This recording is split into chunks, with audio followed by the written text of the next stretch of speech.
त्रेता में परशुराम जी का अवतार हुआ है।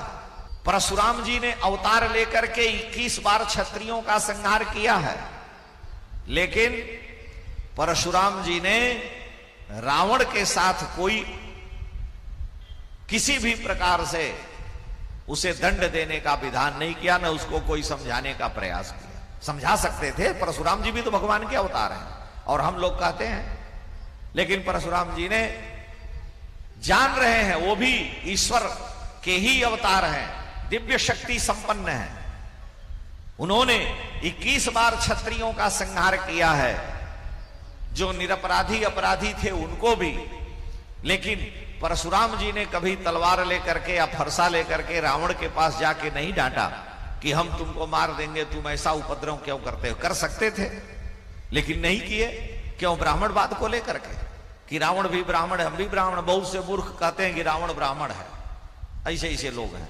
कहीं भी रावण को हमारे यहां धर्मशास्त्र में ब्राह्मण नहीं कहा गया, रावण को राक्षस कहा गया। वाल्मीकि रामायण से प्राचीन कोई भी वेदों के बाद ग्रंथ नहीं है और उसमें रावण को सीधे सीधे राक्षस कहा गया। विभीषण आए हैं, आकाश में खड़े हैं, वानरी सेना समुद्र के किनारे बैठी है कि कैसे उस पार जाया जाए।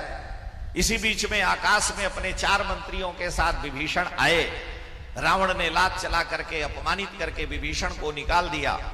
विभीषण आकाश में खड़े हैं, वानरों के बीच में आकर के कह रहे हैं कि रावणो नाम दुर्वृत्तो राक्षसो राक्षसेश्वर तस्याहम अनुजो प्राप्त विभीषण इति श्रुतः।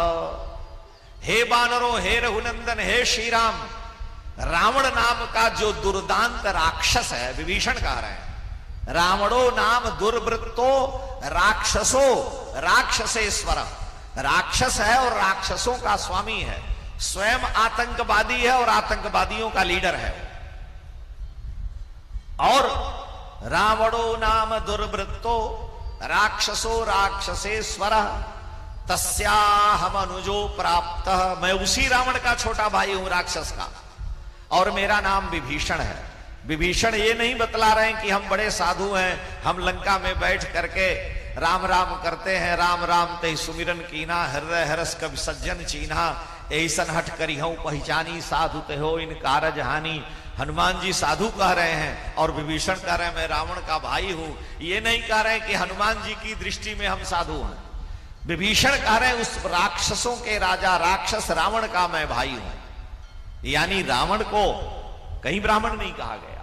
और इस रावण के लिए श्री परशुराम जी महाराज भली भांति जान रहे हैं कि हम महेंद्र पर्वत पर रह रहे हैं। परशुराम जी ने सारी पृथ्वी का दान कर दिया है, वो पृथ्वी पर रह नहीं सकते एक क्षण के लिए। एक रात्रि से अधिक, माने एक दिन में आएंगे तुरंत चले जाना, इसलिए आए हैं और आकर के मुश्किल से आधे घंटे में, 1 घंटे के अंदर वो चले गए। पृथ्वी पर टिक नहीं सकते और रावण को मारने के लिए रावण से लड़ना पड़ेगा, युद्ध करना पड़ेगा। इतना सरल नहीं है उस रावण राक्षस का अंत करना। इसलिए परशुराम जी बेचारे कुछ नहीं कर सके, अवतार लेकर के भी महेंद्र पर्वत पर बैठे थे।